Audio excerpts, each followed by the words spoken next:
East Palestine City Park has been confirmed safe for use following soil testing by the U.S. EPA.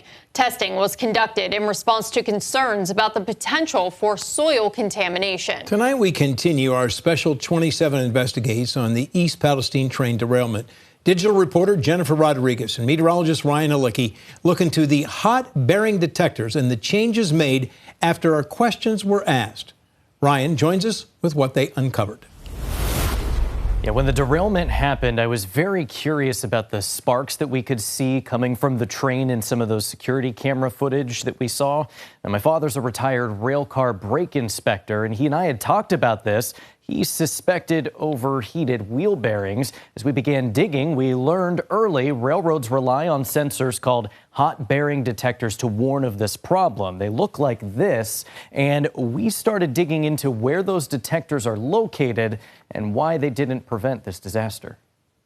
When NTSB Chairwoman Jennifer Homendy released the preliminary derailment report on February 23rd, she had this to say. But I can tell you this much, this was 100% preventable. That report mentioned 3 hot bearing detectors. We found the locations. Our journey along the Norfolk Southern rail line starts right here in Sebring. This is mile marker 79.9 along the tracks, and it's the location of the first hot bearing detector that's referenced in the NTSB report. Now, when train 32N passed over that detector, the bearing believed to have caused the derailment was 38 degrees above air temperature, not yet a concern. From Sebring, the train continued towards Salem, where the first report of sparks or fire is recorded on surveillance video. The Salem hot bearing detector showed changes. Behind us is milepost 69.01 on the Norfolk Southern line. This is in Salem. We're just across from the Freshmark plant, and that's the location of the second hot bearing detector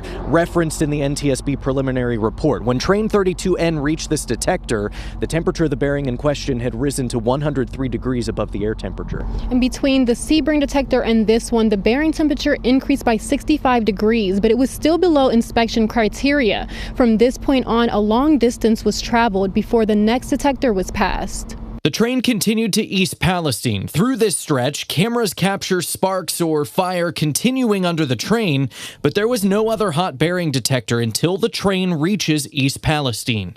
Behind the East Palestine Napa Auto Parts store is the hot bearing detector at milepost 49.81. This is 20 miles from the last detector in Salem, and when railcar 23 passes over this detector, the temperature of the bearing in question has skyrocketed to 253 degrees above the air temperature. And that's an increase in temperature by 150 degrees. By this point, the bearing temperature has surpassed Norfolk Southern's critical threshold. So was there a way to prevent this? In our research, we discovered references to a different type of sensor called a dragging equipment detector just outside of Columbiana. This is within the 20-mile stretch where no hot bearing detector was reported. We could see the dragging equipment detector on Google Street View. However, when I visited the area on March 1st, there was nothing here. Our research showed that dragging equipment detectors can be combined with hot bearing detectors. We asked Norfolk Southern about this, and when we returned, there were changes made. What you're looking at in black sticking up along the track, that is a dragging equipment detector. Just a little bit down the line, you can see showing in green, that is a hot bearing detector. However, I was just here 20 days ago and there were no detectors here at all. So what you're seeing behind us is brand new. Now, we reached out to Norfolk Southern several times asking why there were no defect detectors at this location when records show in the past there had been.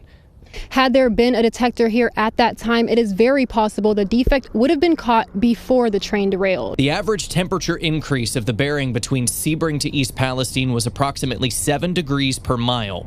At the location of the new sensor, assuming temperature increases followed that average, the temperature would have been around 160 degrees above the air temperature. Norfolk Southern's policy calls for an inspection of a hot bearing at 170 degrees above the air temperature.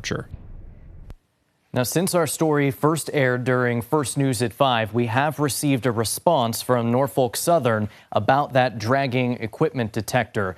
Here's what they had to say. The dragging equipment detector was leftover equipment from a previous railroad that operated that line and was likely removed years ago. Recently, as part of our safety push to reduce the average distances between our wayside detectors on our network, a hot bearing detector and a dragging equipment detector were installed in the area. All of Norfolk Southern's wayside detectors include both type of sensors. That a response we received from Norfolk Southern this evening. Now, Ohio and PA senators have introduced a bill called the Railway Safety Act of 2023. Section 5 of that bill calls for requiring hot bearing detectors to be placed every 10 miles along tracks that are carrying hazardous materials. Ohio Congressman Bill Johnson represents East Palestine in the House. He's introduced the Rail Act. That bill also calls for the same 10-mile requirement for those detectors as the Railway Safety Act would as well. Neither bill has been brought to a floor vote in Congress just yet. And our investigation continues tomorrow on First News at 5. We'll dive deeper into water supplies, specifically two water supply areas the train traveled through that the Ohio EPA says have a, quote, high susceptibility to contamination. We'll be right back.